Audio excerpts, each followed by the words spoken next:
The Fire Store, equipping protectors with passion. Every decision the Fire Store makes as a company is about its customers. As the holiday season has quickly approached, explore a wide selection of unique and practical gifts at the Fire Store's Gift Center. Find the perfect presents for firefighters, EMTs, and first responders today. The Fire Store's goal is to get you the gear you need when you need it at prices you can afford.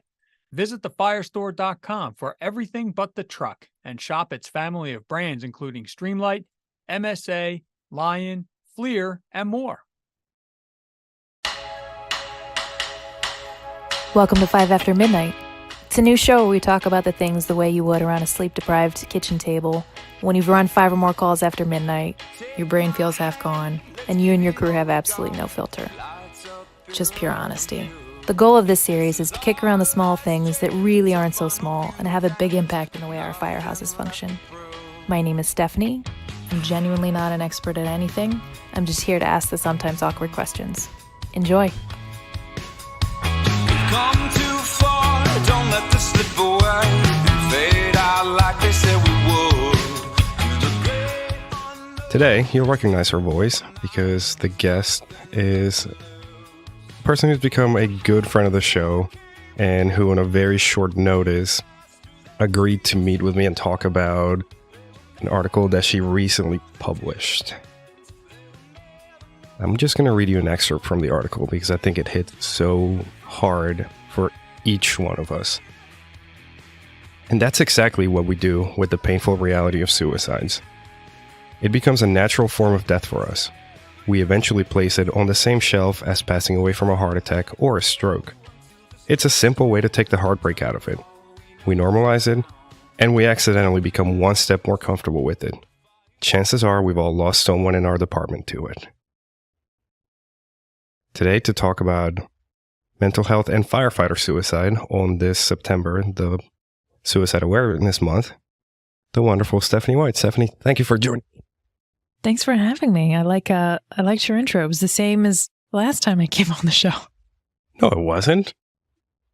It was, but that's okay. Oh, man. I'm going to write you a different one for each time you have me on. I mean, what else can we talk about? We could talk about... All right, let's rewind. Ladies and gentlemen, today we have a fellow podcast host who runs the 5 After Midnight podcast, who is a published author for fire engineering, and who happily tackles all of the topics that we often find taboo in the fire service. Hi. Hi. Stephanie, welcome. Thank you. Thanks for having me. Of course. Thank you for doing this on such short notice. Of course. So today I want to pick your brain about an article that you wrote for fire engineering back in June called Firefighter Suicide. Don't Normalize It. And I think it's fitting that we talk about it on the month of September, which is Suicide Awareness Month, because that is one of those ailments, one of those illnesses, I guess we can call it that, that's taken out firefighters way more than we want to admit. And just like we deal with cancer, just like we deal with line of duty deaths, this is something that we need to get in front of, and we just need to make our people aware of it and make them aware of the path that can lead them there, and make them aware of the resources that are there to help them walk away from that path, and how to continue doing our job without straying down that path. What led you to write this article? Just being in the fire service for 20 years, I've unfortunately seen it happen outside of my department and inside my own department as well. And just seeing how it's been handled by those around me, be it coworkers, be it the administration.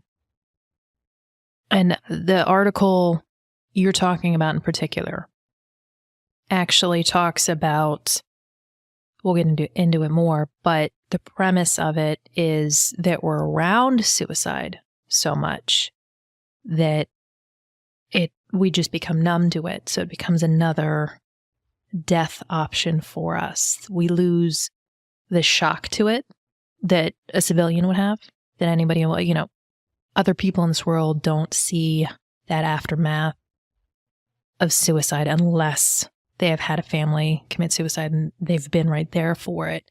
We are a very unique subset of the population that sees it up close and sees the immediate aftermath.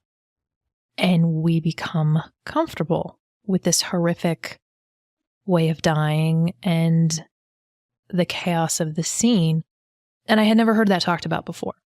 And so that's something I really wanted to bring to light is, do we lose so many firefighters a year to suicide because we consider it a normal way of dying compared to the rest of the population? That's I wholeheartedly agree. I think that just as we normalize every other chaotic and heartbreaking scene that we deal with, that we start getting desensitized to it. And we don't really, when I started volunteering at 18, like most of us did, we got the old talk like, hey man, you don't have to take the stuff with you. Just talk to somebody if you need help. Leave it at the door. Right. Or leave it at the door. Or let's go do shots about it. Which I shouldn't have been doing as an 18-year-old. But fast forward to the first suicide call. And I don't want to keep reliving those, but I think I speak for all of us when I say the imagery gets embedded into our psyche. And you can almost feel the energy and the vibe just be so much darker when you walk into that scene. And there's no real way of talking to somebody about it. It's just one of those things that you just kind of walk away, and the next time you experience it, you're like, okay, I've been here before. And then the more and more you deal with, it's just another day that he showed up to a call. Well, I think, so we go to a car accident, we go to a fire, when we go to these, of all the unnatural disasters we see, natural and natural disasters, these are things that nobody had any control over. They just happened to them. We're barely allowed to be affected by that as it is. But when we are, it's a little more acceptable because these are tragedies. Nobody elected to have this happen to them. I think when we walk on scene of a suicide, everyone's attitude is, well, they did this to themselves. This is a choice they made. And so when we are affected by that, we feel, I don't want to use this word on your show. We definitely feel like a total pussy, right? Mm-hmm. Because we're like, oh man, this person decided to do this. This was their own control. Why do I feel bad about this? Well, you feel bad about this because a human being just lost their life in a very sad, chaotic, and desperate way. You should feel bad about this. And that's part of the problem is we've set up this environment of whatever, this is their choice, this is normal. We forget the entire catalog of events that led up to this person choosing this devastating choice. And I think that's something else, and I didn't address that in the article, that we need to change, is it is okay to feel absolutely horrible and to be affected by that loss of life, that tragic loss of life. Whether it be a car accident, a house fire, or suicide, it is still a loss of life, even if it was their choice. And I think you have to check in and make sure you are still feeling sad about those things, because that shows that you still have that humanity. Mm-hmm. I feel, and this is personally, that a red flag and alarm bells would start going off if I walk away from a suicide. Again, a very dark scene, you can tell, you can see all the signs. So sometimes they put up pictures of their family members. Sometimes you see that they have empty bottles of liquor next to them, or they might have a journal or the note, or you just see like the implements that are left behind. And that's when you realize like a human being just like me with thoughts and dreams and aspirations and fears took this path. And I think if I ever got to the point that I saw all those signs and I didn't feel any empathy or any sort of sadness, that would be a big red flag to be like, homie, you need help. You need to figure something out. Right. Even more so than call them bread and butter, but like bread and butter cars, car accidents and fires and things like that. I don't know. Like when you show up to one of those scenes, it's, and I keep harping on it. It's, you can feel like the energy is just, it's so much different. It's so desperate. You use that word. It's very well said. It's a very desperate situation. I'm also looking at an article that Forbes published back in March, titled "Sounding the Alarm: Firefighters Remain More Likely to Die by Suicide Than on Duty." Mm-hmm. Like, how are we getting to this point? Everything else is killing us, and then we're killing ourselves even at a higher rate than the cancer, the drug and alcohol overdoses, the fires, all of these things. Like, we got to change this. So something that I think leads into it is the military, high rate of suicide as well.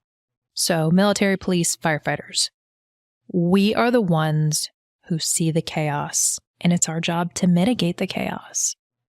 And one thing, we have high rates of cancer. When somebody beats cancer, you hear their inspirational story. It's not something they hide behind. It is something they share with other people fighting cancer. Hey, man, I want to give you some hope. Let me hand off a little bit of this hope. I did it. You're going to do it. You're going to be fine.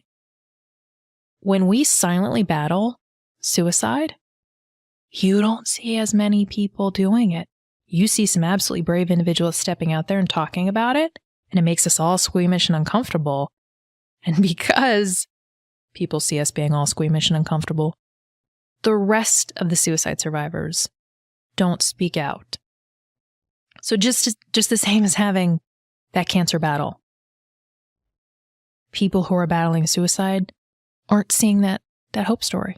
They aren't seeing that story of success. And I wonder, what would our ratio be if we hear, because I think we would all be shocked, right? 100%. I think if we were to look at who has contemplated suicide, who has had a plan, who has sat there in the dark and been on the edge, I think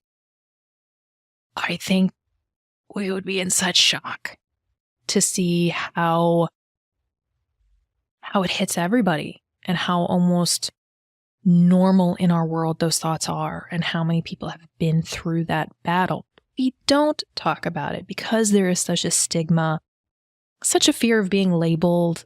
We don't like to talk about the ooey gooey, uncomfortable personal shit, right? Especially when it comes to mental health. So that hope is hidden, stuck under a basket far away. It's very faint glow. And most people battling in the dark don't get to see that, and they don't get to touch that. And they are left there to drown. Granted, there are resources that they can reach out and touch, but they don't have a story of hope that they can hold within them to say, this person did it, this person fought, so I'm going to be okay. And that's missing. And those are the people that we need to celebrate, because, like you said, that faint glow, we need to make that shine even brighter. And rewinding a little bit to what you said, that we would be shocked by the number of people that we are constantly around. I had a fellow firefighter reach out and said that he appreciated my listening to him a long time ago, because that was around the time that he was considering ending it all. And I stopped and I'm like, I didn't see it. Like, I would have been one of those people saying, like, I didn't see this coming. Right. Because everything else with this man seemed okay. Everything seemed just as normal as could be. And then getting to that point that many, many moons later, it's like, hey, bro, by the way, I appreciate you because I almost did something crazy. And you have no idea how much talking to you meant to me. And I'm like, oh my God, I had no idea. So one of the things we also don't talk about, and I discussed it a little bit in an article I wrote in June is that so many of us already have that plan because this is so morbid, but we see so many various methods of suicide and certain things just stick in our mind. And I think without knowing it, all of us know how to commit suicide and how we probably would commit suicide. So we are already way ahead of the line. Like a normal citizen has to sit down and say, how am I going to lose my life? Right? How am I going to die by suicide? And they have to become comfortable with that entire plan. We're already right there. We fast forwarded. We accidentally have a plan and we're already comfortable with that concept. So we're at the front of the line when it comes to suicide as an option. So let's say life gets dark. Boom. We're already right there on the ledge, whether we like it or not.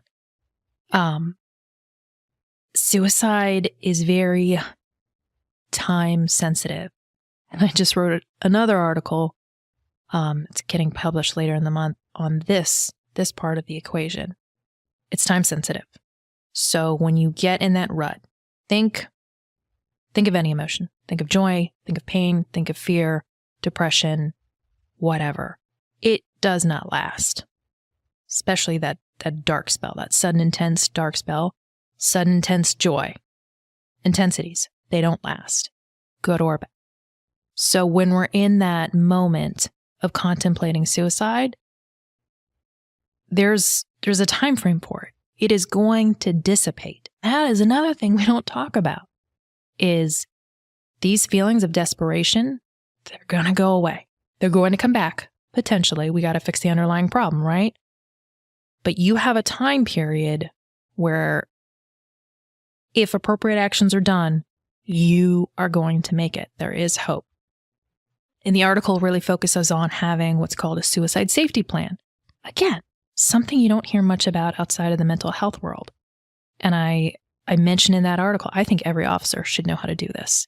I think it should be something that you have people in the department, the battalion, the shift educated on, at least the bare minimum, so they can know how to help somebody that calls them and says, hey, listen, I'm on the edge. And it talks about, hey, I'm sitting in the darkness. Step 1, what can I do to get myself out? Step 2, okay, sitting here playing guitar, that didn't get me out of it. Can I go for a walk? Can I go to the mall? Can I go sit at a coffee shop? That doesn't work. Okay, step 3, I'm going to call a buddy. And it goes down a list. And it starts with, can I pull myself out of the darkness myself and do it in privacy? And as it goes down the line, it's okay, I'm going to call somebody. I don't have to tell them what's going on. And then the next step is, okay, I have to tell somebody what's going on.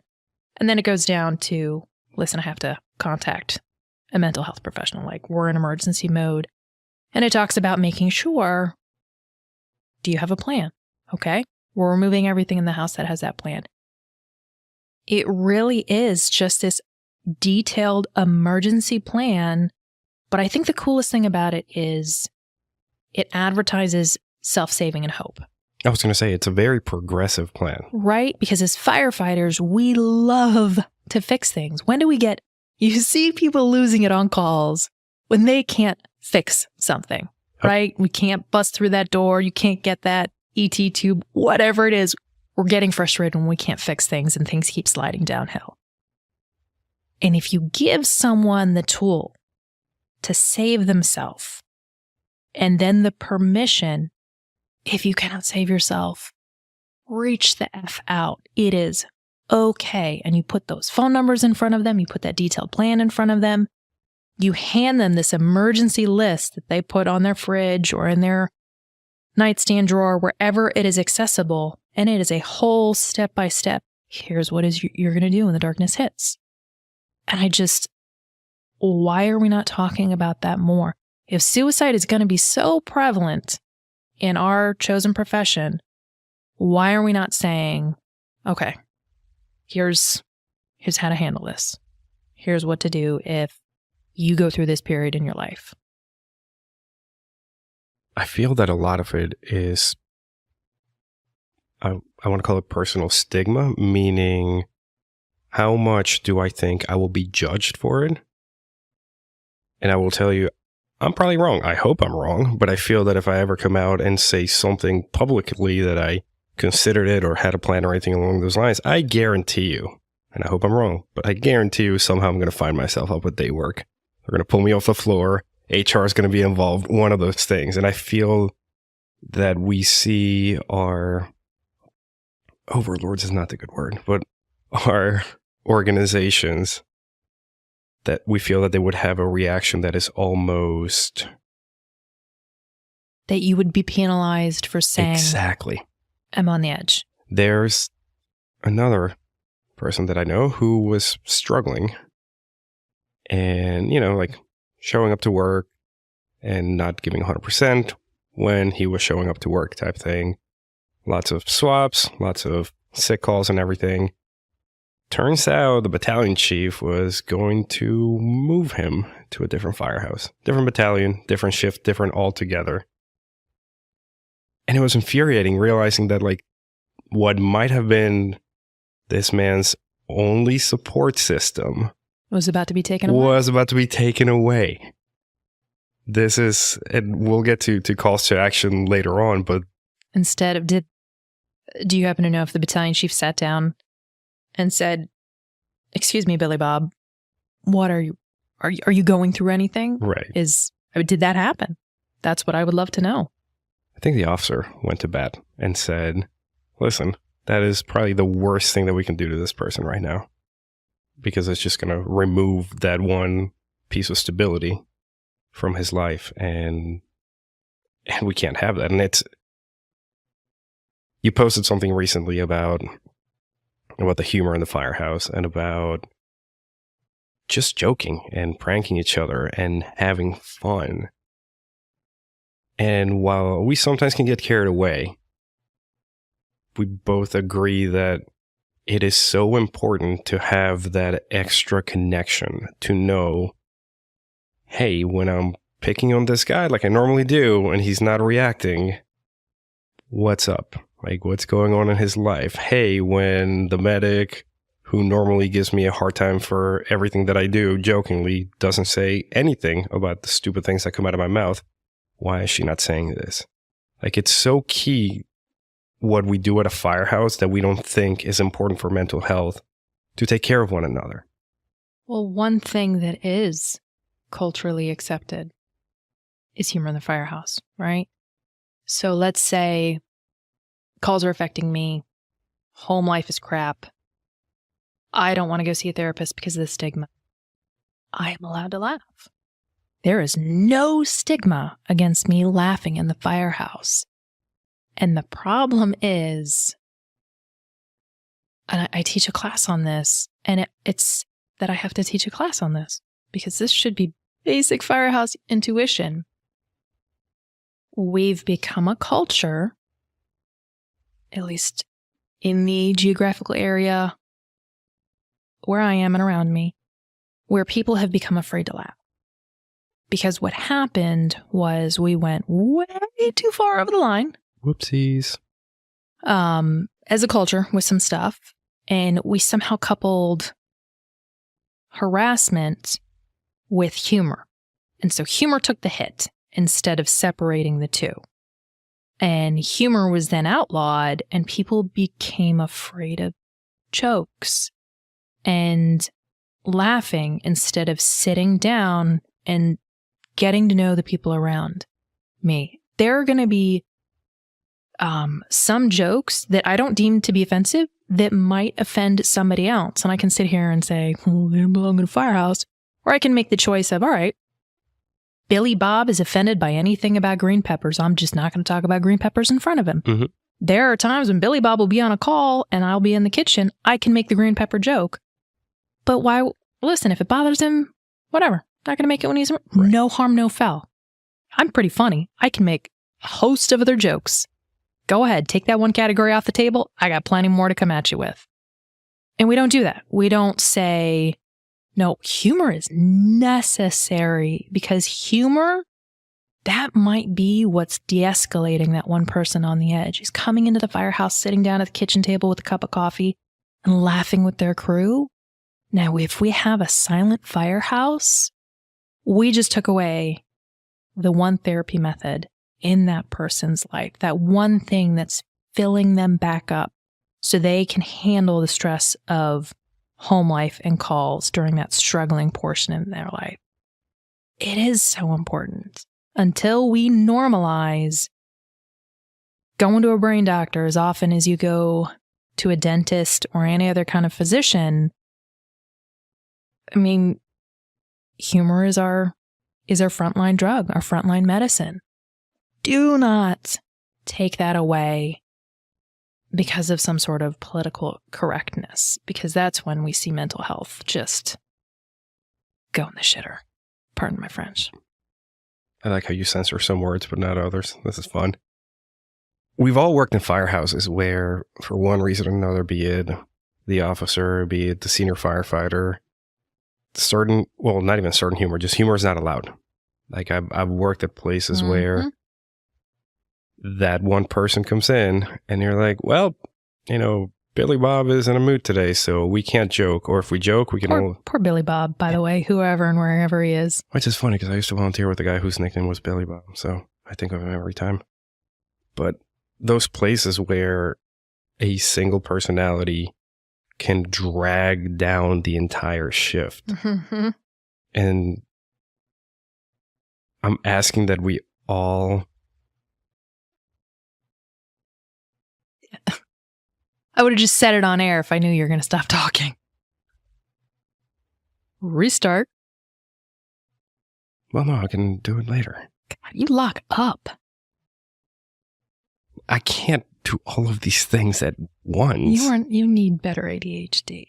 You need to be a true raging ADHDer. Well, if it lowers my autism, then I'm cool with that. I just sent, in case he keeps this segment in, I just sent TJ a message saying he forgot to talk about something that he originally talked about in an outtake, and now he's locked up because he can't talk and read a text message at the same time. Oh, I'm so bad. I am so bad at it. Continue. Humor. Person. Brings down the entire shift. shift. Humor the firehouse. Yes, this person brings down the entire shift. This should be almost that call to action, and it's going to fall on deaf ears because by the time the person ends up being this way, they are either too far along in the department and they hate life, or they are too full of themselves and they feel they can do no wrong. But this goes out to those shifts who are stuck suffering under those folks. Do not let that humor die. Do not, by any means, let that go away, because that glimmer of hope is going to help your people, in spite of how angry that person might be, in spite of how much they just want to complain about, the fleet falling apart or us hiring the wrong people or so on and so forth. It's that negative Nancy. It is. And they, just like everything else that kills us, they are a cancer to the fire service. They are, but I also think firefighters are such a rebellious nature that when you tell us we can't laugh, we're going to laugh even harder now. Because we are line steppers. We are habitual line steppers. No, not us. Yeah. Not us. No, and we already covered it. I wanted to touch on the unofficial role of the firehouse in It's therapy. Laughter is therapy. It is.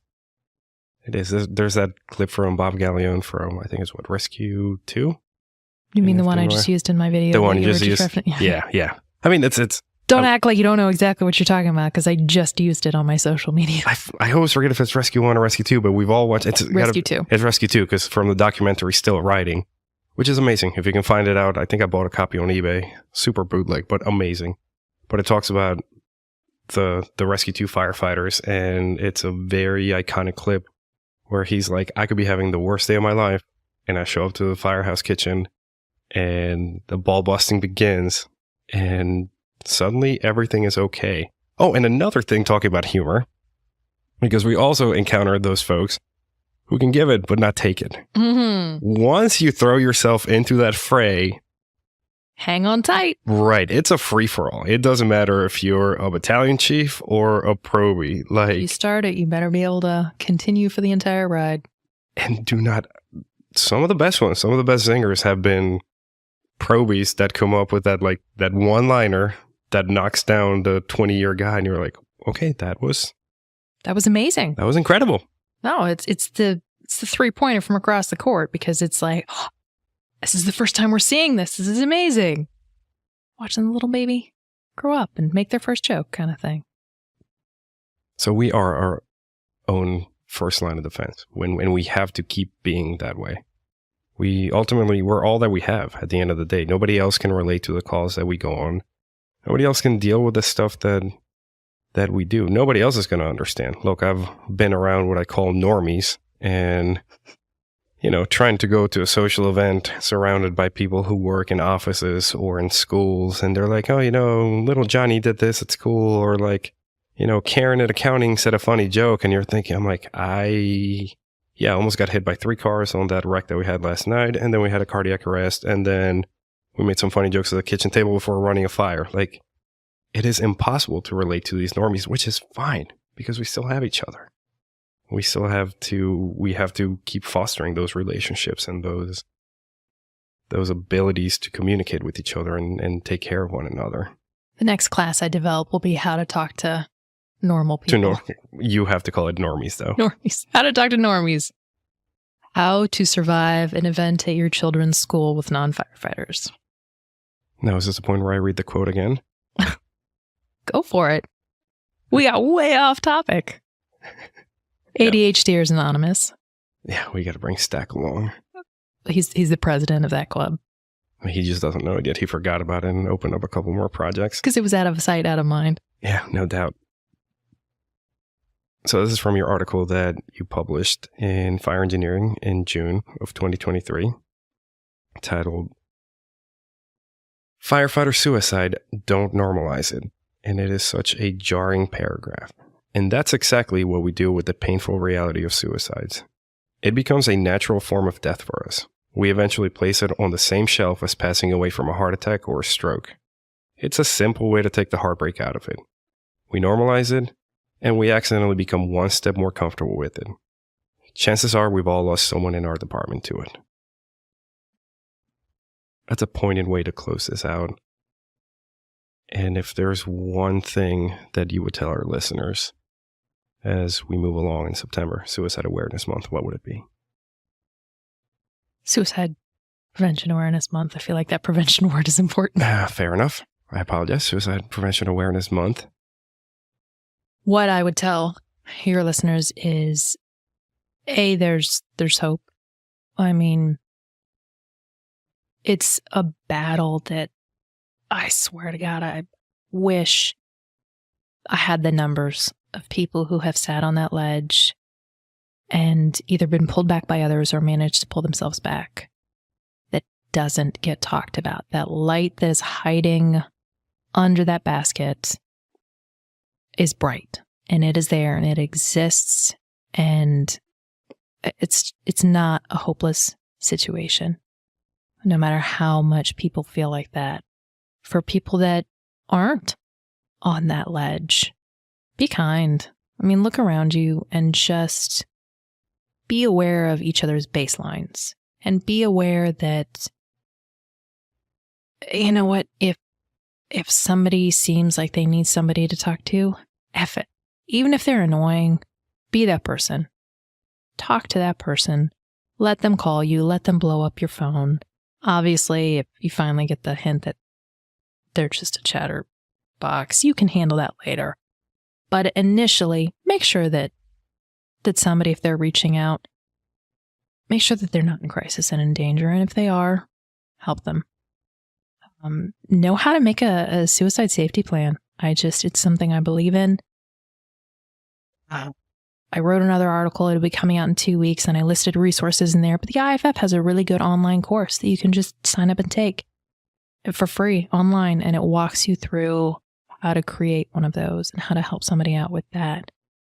This is something we should not be losing 100 to 200 firefighters a year to this. And keep in mind, those are reported numbers. How many numbers go unreported because of stigma? Because family understandably wants to protect the legacy of the family member they just lost. Departments don't want that shame put on their department. But we all know, suddenly passed away and no explanation. You know what it is. Keep in the back of your mind how many of these suicides people say, I just saw them this morning and they were fine and they were laughing. You don't know the battle that somebody is going through. So whenever you talk about suicide, watch your freaking mouth. Watch how you talk about it. When you get on that call and that Purby is standing next to you and you say, what an idiot, blew his brains out, deserve what he got, or all those comments we've all heard of people minimizing suicide and degrading the person who just lost their life to a battle. Do not do that. Do not continue the stigma for the next generation. Shame on you if you do. Change the language, change how you speak about suicide. Infuse hope. It is not freaking idiot committed suicide. It's, man, it sucks that he couldn't hang on a little bit longer. It sucks he didn't get what he needed. Make it the tragedy that it is. Don't normalize it.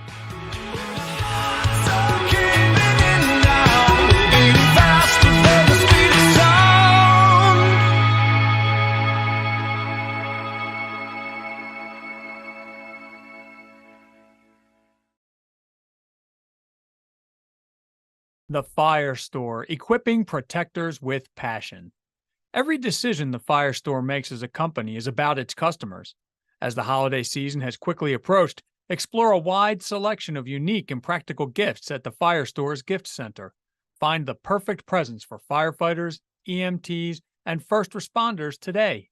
The Fire Store's goal is to get you the gear you need when you need it at prices you can afford.